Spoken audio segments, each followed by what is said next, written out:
I'm Abigail. I'm here to talk about photography, how I relate to it, and how I can help you get those incredible photos that you will always love. Today, I want to talk about art.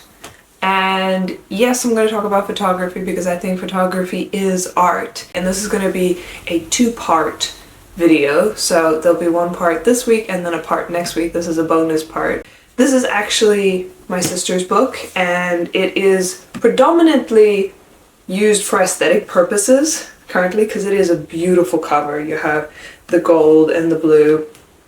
This is a world book, which is a very common encyclopedia, and this one was actually published over 30 years ago, which is why it still looks so pretty. The modern ones are not so pretty. What I want to do first and foremost today is I want to go to the section on art, and then I want to talk about a few quotes from famous artists and famous people throughout history talking about art and creativity, and then just talk what I think in the simplest terms the difference between art and creativity is, and a little bit more. And then with the next video I'm going to dive in even deeper in what I think the significance of art is, what I think the importance of art is, and how to incorporate art into your life.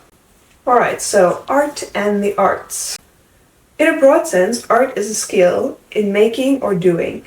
We can say that someone knows the practices and art of basket weaving, of tuning a piano, or even of scoring a goal.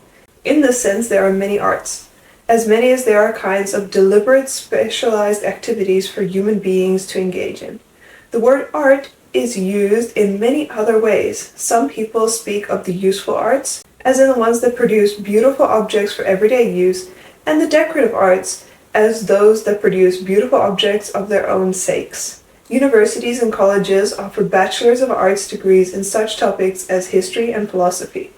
Colleges offer applied arts courses in such subjects as architecture and mechanical drawing.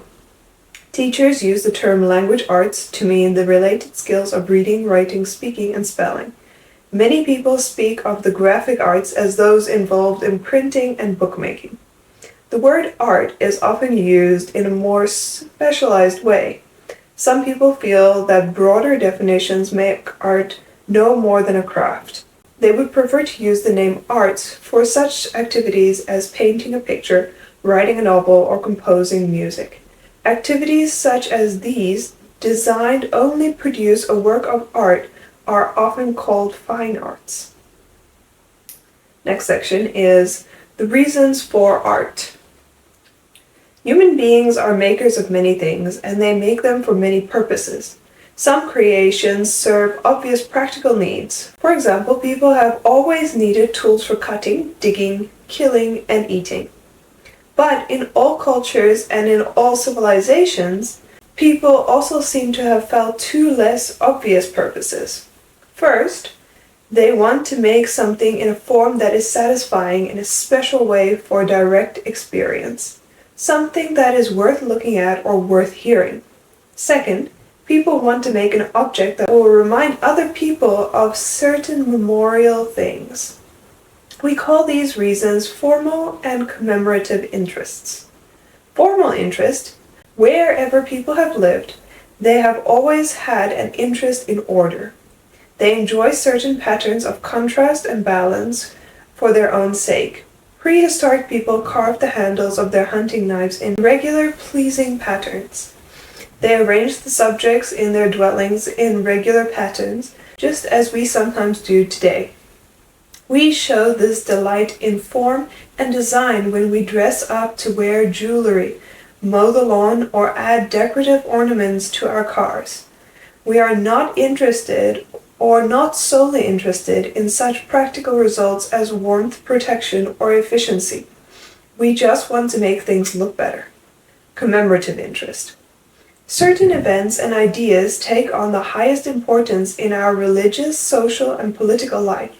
From earliest times, people have used some formal symbol or ceremony to mark such an event or to preserve such an idea. For example, prehistoric people used dances and rituals to ensure success at seed time or harvest time, in a war or a hunt.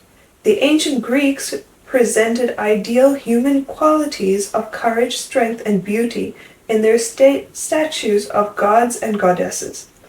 Today, we mark a marriage with speeches, songs, and ceremonies. We give the occasion form in order to make it memorable. We mark the occasion to heighten our sense of its importance. The next section is grouping of the arts. Sight and hearing might be used for works of art. Should a dinner that is made of gourmet dishes from soup to nuts be considered a work of art? Could a series of different odors be considered a work of art? Next category is enjoying the arts. People who love music, who can lose themselves in a book, or who can spend hours painting a picture of a barn, know the deep satisfaction that can be found in art. It is not easy to express the satisfaction in words, but in some partially mysterious way, works of art are among the things that provide the deepest experiences and are of the highest value in our lives. It is possible to get some satisfaction out of music while reading a newspaper or peeling potatoes, but we must listen with full attention before we can find the riches in great works of music. Some of us feel that we cannot find much to enjoy in one art or another, but most of us can find aesthetic satisfaction in some of the arts. And a list of different kinds of art: architecture, commercial art, dancing, drama, drawing, engraving, fashion, film industry, graphic arts, interior decoration, literature, lithography, music, painting, photography, poetry, pottery, sculpture, theater. Elements of art: aesthetics, design, perspective, rhythm. Now, although this is an older perspective on art, and because it's an older publication, I do think that most of that still carries true. It might be missing certain elements in the modern age of digital art forms especially, but it even includes things like photography and videography already at this time. And what I really appreciate and like about all those different passages that I just read, which was quite a bit, is how it digs into and kind of answers the question but doesn't answer the question of what is art, and saying that it is a really big question, and a lot of art can be categorized either as an expression of something, or you have the fine arts. And that's two different things that I think people often get mixed up in between those, or they get confused in between. Is fine art the only form of art, or is a certain expression the definition of art? Now I would like to read out a few quotes, mostly from artists throughout history, and just share a bit of a perspective on art from people who have had a certain expression of art in their lives and are known for these expressions. First topic I want to go into with these quotes is, why is art important? And the first quote, I don't know who said this, I tried to look into it, but it was super popular and very trendy when I was in high school, and I loved this quote. It is very corny, but I still feel like it carries the message across, and if you can look past that point, it's a great quote. The earth without art is just eh. I don't think I would ever post that now. Except here obviously. I put it all over the place when I was in my teenage years, and I really loved it. I thought it was cute and quirky and smart. The second quote is by Pablo Picasso, and it says, "The purpose of art is washing the dust of our daily life off our souls." And I think that so many people who don't appreciate art miss this fact. And it's not that you have to be some art connoisseur in order to have your soul cleansed or anything like that, but simply the fact, and I've talked about this in another video as well, but simply the fact of refreshing yourself through art is so important. The next group of quotes addresses the idea that art has no rules, and I think that is a fairly widely understood idea, that art doesn't have rules. It has guidelines, and if you go into certain forms of fine art, there are technically rules, but the concept that art has no rules, that it is an expression of creativity that goes beyond rules. But if that is true, then how do we know what is art and what is not art? So the first quote is by Andy Warhol, and it reads like this: "Art is what you can get away with." I like this because I think it is also very true that art often breaks the rules that have been set in front of it, and a lot of highly acclaimed art tends to be the art that pushes the boundary, the art that is questionable. And sometimes I've questioned that, and I've thought, well, if you want to create something that is noteworthy, do you have to go beyond the boundaries? What is wrong with staying within the boundaries? Like, why is art that is staying within the boundaries not recognized? But yes, art is what you can get away with. The next quote is by Bob Marley. "Some people feel the rain, others just get wet." I think that's an incredible way of not only explaining how to create art, but also in perceiving art. And where art goes beyond what is created by human beings and into the cosmos and into just the world we live in and we're surrounded by, where you can walk in the rain and it can be a nuisance to you, or it can be something that is an experience. The next quote is by Elsie de Wolf. Elsie de Wolf. I don't know how to say her name. Sorry.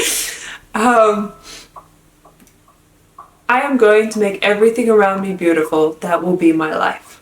This quote especially resonates with me personally, and I'll get into that a lot more in part 2, but I think that what this encapsulates so much is the artist who lives their art. And her art that she created was much bigger than just her life and herself, but it was something of coming into a place and changing it, like that your presence, your mind, your creativity expresses itself so much in every detail of what you're doing that everything you do becomes art.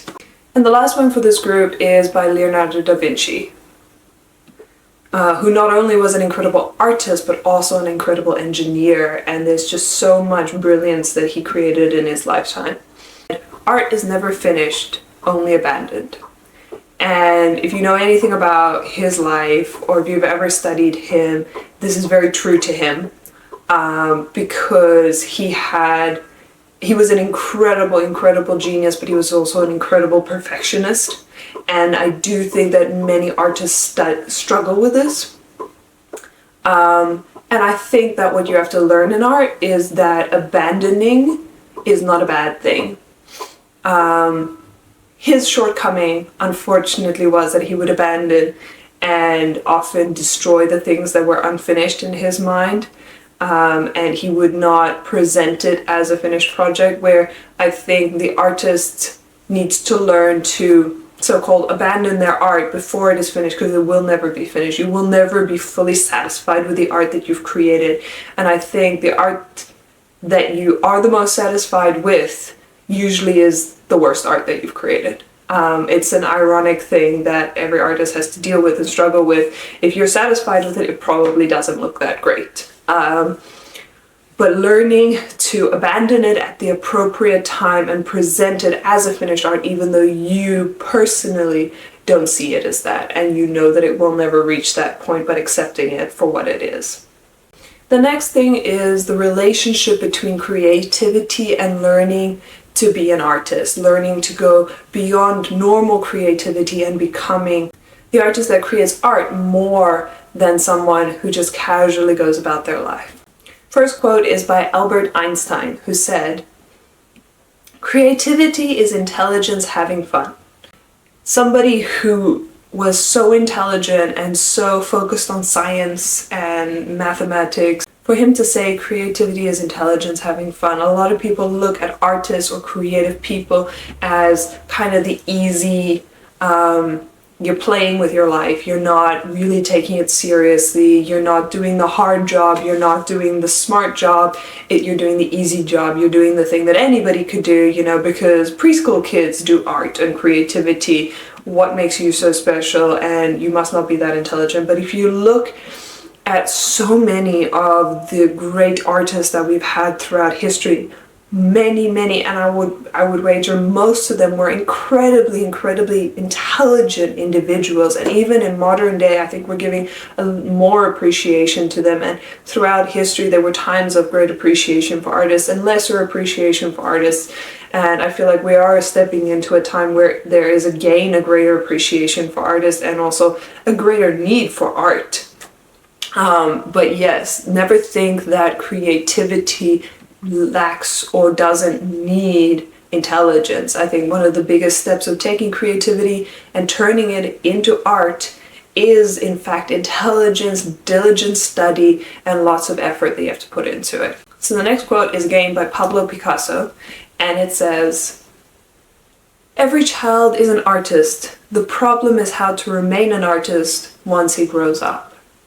And I see this time and time again. Like I mentioned, this thing of like every person kind of considers children to be creative. Every child is kind of expected. They'll draw pictures, they'll do little things, but then society forces them to grow up. And that is very much a commonly placed expectation on children in most cultures and most environments, not in all, where you are expected to grow up and stop creating, stop being the artist, stop being that person that loves art and has that incredible creativity. And there have been so many studies coming out more recently, especially to show the percentage of creativity and creative genius specifically that children naturally possess versus the average adult, and it goes down incredibly. It's insane to see the difference. Most, I think actually all children that were studied